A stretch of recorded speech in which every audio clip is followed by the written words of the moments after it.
bem com vocês? Hoje eu quero compartilhar com vocês algo que aconteceu comigo por muitas vezes, por muito tempo. E por muito tempo eu achei que era algum problema respiratório que eu tinha, relacionado à minha rinite. Não, que isso, é a carne esponjosa que eu tenho no nariz que me faz acordar sufocada toda madrugada. Mas com a maturidade espiritual, com o tempo, com a maturidade da vida, Deus foi falando comigo, foi me mostrando os fatos, e eu falei assim, não era por causa da carne esponjosa ou por causa da rinite. E sim, era o próprio diabo me sufocando de madrugada. Vamos começar lá desde o começo? Bom, desde quando eu era criança, eu sempre tive, digamos, uma visão para a parte espiritual meio aberta, sabe? Uma coisa assim, tipo, conseguia ver algumas coisas. Eu lembro de um episódio que eu tinha uns 10 anos, mais ou menos, 11, mais ou menos isso. E eu tava em casa sozinha e eu tava fazendo Todd. Aí eu tava lá, mexendo leite na leiteira, mexendo aqui, até que eu senti a presença chegando aqui. Eu falei, sangue de Jesus tem poder. As pessoas que já viram demônio, já sentiram a presença do próprio diabo, sabem como é horrível. E eu senti, eu olhei, minha irmã, claro que eu não olhei, né? Eu fiquei, meu Deus do céu, paralisei. Até que eu vi do nada tipo, ranger de dente. Eu falei, Jesus amado, tipo de cachorro. E isso ficou tão marcado na minha vida, minha irmã, que hoje eu consigo ouvir, eu consigo ver a cena e ainda continuo clamando, sangue de Jesus tem poder na minha vida. Teve uma outra vez também que eu tava deitada na minha cama, morava com a minha mãe também, e era tipo umas 11 horas da noite, mais ou menos, e a minha cama dava vista pra copa da copa da casa, a copa, gente, eu fico na copa, entendeu? E aí tinha uma janela, aí eu vi passando um homem, tudo bom? Vi passando um homem com uma capa, ele tava com uma capa preta e com um chapéu assim. Passou, não vi rosto, não vi nada. Eu falei, o quê? O sangue de Jesus tem poder, o sangue de Jesus tem poder, tem poder, tem poder. Teve uma outra vez também que o quarto meu e da minha mãe, da minha irmã mais nova, ficava do lado do quarto da minha irmã mais velha. E aí, era de manhã, eu era adolescente também, gente. Era de manhã, e aí eu ouvi, na nossa casa, as janelas, era aquela tipo de janela de lata que fala, metal, aço, alumínio, sei lá, gente, não tem nada de construção, é que faz barulho quando você bate, sabe? E não dá pra ver nada do outro lado quando tá fechado, entendeu? É de lata, eu acho, não sei. E aí eu tava deitada, daqui a pouco eu vi gente batendo na janela, tudo bom, querida? E eu tava sozinha em casa também.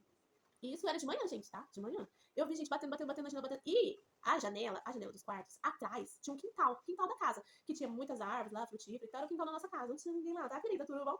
E aí eu ouvi, aí eu levantei e fui no quarto da minha irmã pra ver, não tinha nada. E aí eu, bem corajosa, bem assim, né, mulher de Deus, varoa do coque, varoa do roupão, falei, o quê? Eu vou lá fora.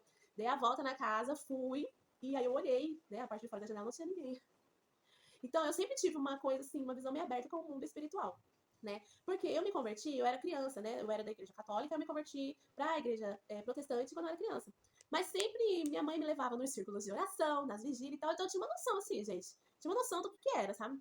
Então, da minha infância, essa parte adolescente, até uns 20 anos, mais ou menos, eu ia à igreja, eu tinha uma ideia do que era a palavra de Deus, a Bíblia, a oração e tal, mas eu ainda não tinha me entregado 100% ao Senhor, não tinha maturidade espiritual para entender o que eu podia ou não fazer, as atitudes que eu tinha que tomar, e isso trouxe muitas coisas para minha vida. E nesse período todo, nessa confusão, porque adolescência é, né, gente? Essa confusão mental, essa coisa assim de não saber meio o que tá fazendo, tomar as decisões precipitadas e tal, me trouxe um distanciamento da vida espiritual real, tá, gente? Porque ir na igreja não quer dizer nada, tá? Ir todo dia no culto, sentar lá, levantar a mãozinha assim, aleluia, santos, não quer dizer nada. Ali no culto é 2 horinhas que você tá ali, minha irmã. O que vale mesmo é o dia a dia. O que vale mesmo é as nossas decisões, o que a gente faz, o que a gente fala, tudo. É isso que dita a nossa vida cristã com Deus, né? As 2 horinhas de culto, não, tá bom? Porque o diabo também entra na igreja, gente. E pode ser que até levanta a mão. Enfim. Então, por muito tempo na minha vida, eu não tinha essa profundidade, essa maturidade espiritual de fazer tudo conforme o Senhor quer que eu faça. Tomar as decisões que o Senhor quer que eu tome, sabe? Então, nesse período, eu tinha muitos despertares noturnos, que hoje todos conhecem, né, como a paralisia do sono, paralisia noturna, sufocamento, sei lá. Mas que a gente que é espiritual, né, a gente que conhece a vida espiritual, que tem uma noção, né, uma maturidade, sabe que é o próprio diabo sufocando a pessoa durante o sono. Até porque, se você já passou por isso, ou conhece alguém que já passou por isso, sabe que nesse momento, a única coisa que faz você sair da paralisia do sono, acordar, sair daquela situação é você clamando o sangue de Jesus. É você falar, o sangue de Jesus tem poder, o sangue de Jesus tem poder, tá repreendido em nome de Jesus. E pra você que nunca passou por isso e não sabe como é o seguinte. Por que eu digo que tá essa parte desses despertares noturnos, né, a paralisia do sono, por que eu digo que tem tudo a ver com a vida espiritual? Porque, gente, a experiência é totalmente maligna.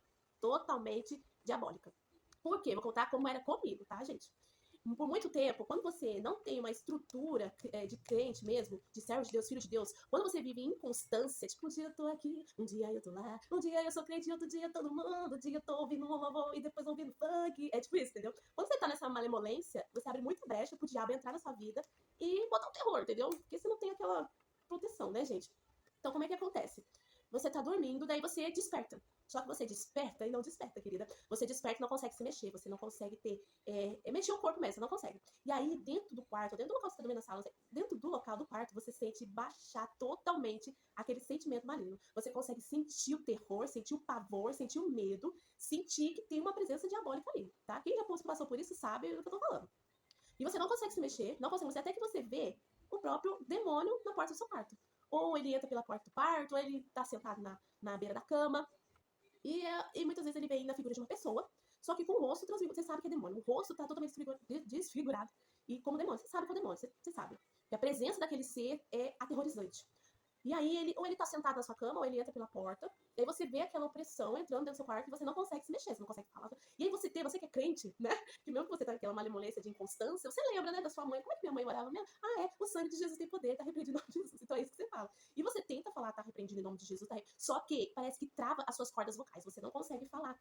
Você não consegue. Parece que trava sua voz. Segura suas cordas vocais de uma forma que você não consegue falar. E você tenta falar até que o demônio ele senta aqui no seu peito, e fica aqui no seu peito, né? Você tá assim, ele fica aqui, e ele fica sorrindo pra você, dando risada da sua cara, mas com aquele ar diabólico mesmo, maligno. E aí você clama o sangue de Jesus, então, que até quando você clama, você vai clamando o sangue de Jesus, que até que você consegue sair daquilo. Aí você acorda como? Você acorda assim, você acorda dessa forma. Várias vezes eu acordei assim, várias vezes. Acordava assim. E aí, depois de clamar muito o sangue de Jesus, e aí eu acordava dessa forma. Gente, peraí que tá. O anúncio do YouTube tá tocando sertanejo. Enfim, voltando aqui. Aí, gente, você sente um pavor terrível. Tô vendo que agora tá tocando música de crente aqui, gente. Glória a Deus. Você sente um pavor terrível depois que você acorda. E aí, você passa por essa experiência e muitas das vezes você não sabe por que tá passando por essa experiência. E o que eu digo? Por que tem a ver com a sua vida espiritual? Gente, é totalmente maligno essa experiência. É totalmente aterrorizante. Então, hoje eu falo, se você tá tendo pesadelos, paralisia do sono, terror noturno, tá vendo vulto, tá ouvindo voz, vê como está a sua vida espiritual. Você tá orando? Você tá lendo a Bíblia? Você tá fazendo jejum? Você tá consagrando sua vida? Você tá falando coisas que não é pra falar? Você tá vendo coisas que não é pra ver? Você tá ouvindo coisas que não é pra ouvir? Você tá fazendo a vontade do Senhor? Tá indo à igreja? Tá entregando sua vida mesmo no altar? Tá fazendo coisa escondida que não agrada a Deus? Tá ouvindo música que não é pra ouvir? Vendo coisas que não é pra ver? Mexendo no celular em coisas que não pode mexer? Tudo isso, gente, todas essas coisas são brechas, abrem portais, o diabo entrar na sua vida e aterrorizar a sua vida totalmente, sabe? Você e eu precisamos estar constantes na santidade do Senhor, para que o inimigo não entre na nossa vida e faça bagunça, e faça bagaceira toda que ele anda fazendo com muitas pessoas aí que não consagram a vida, que não tem uma vida espiritual com o Senhor.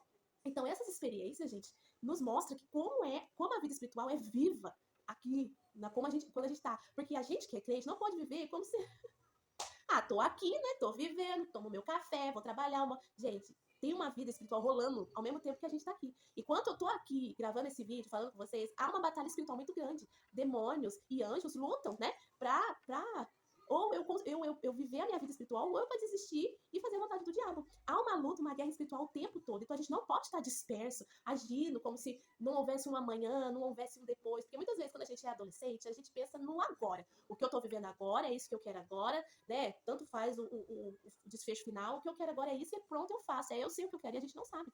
A gente não sabe. A gente começa a ter uma maturidade com a idade e percebe que é Deus que tem que direcionar a nossa vida, porque senão a gente toma muitas decisões erradas, trazendo brecha para nossa vida, para que Satanás entre e faça a massa e destrua tudo, destrua a nossa vida espiritual, a nossa vida familiar. Então, gente, essa coisa de inconstância, ela prejudica muito a nossa vida espiritual e nos afasta muito de Deus, porque a gente não consegue enxergar, não consegue ter discernimento, sabedoria do que é de Deus e o que não é. Nesse período, até os meus 20 anos, que eu tinha consciência do que era Deus, tinha consciência do que era a palavra, gostava de ir à igreja, mas eu não tinha aquela maturidade espiritual que é necessária para você viver, entendeu? Viver e se desviar do caminho do mal, se desviar do diabo e seguir sua vida. Se você não tem essa maturidade espiritual, é muito fácil do inimigo laçar você. É muito fácil do inimigo jogar um prato de lentilha e você comer. É muito fácil do inimigo jogar você numa emboscada e você cair. É muito fácil ele falar, isso aqui pode. Aí você vai falar, acho que pode. Ele te oferece, isso aqui é legal. Aí você, acho que é legal. Não, nós temos que pedir discernimento para Deus, sabedoria, para que o diabo não faça bagunça na nossa vida. Essas experiências sobrenaturais acontecem, gente, para mostrar que o diabo existe e o diabo é forte. Se não for Jesus na minha, na sua vida, se não for Deus, o diabo acaba com nós assim. Tá? Ele acaba assim. É porque a misericórdia do Senhor nos alcança e a graça está aqui para nós. Então aproveita essa graça que tá de graça aqui pra gente e tenha uma vida constante com o Senhor, de sinceridade e verdade mesmo. Porque não adianta a gente ir só na igreja, levantar a nossa mão e cantar, participar de grupo, pregar tal, se a nossa vida não é verdade. Se a gente tá vivendo uma mentira. Porque o Senhor sabe quando a gente é de verdade e quando a gente é de mentira. Então, que toda mentira saia da nossa vida em nome de Jesus e que a nossa vida seja de verdade direcionada do Senhor, para que essas coisas, esses demônios, o diabo, não venha ter entrada na nossa vida e fazer bagunça, em nome de Jesus. E é isso, gente. Obrigada por ter assistido até aqui. Não deixe de curtir, de deixar seu comentário, de se inscrever no canal, tá bom? E é isso. Deus abençoe.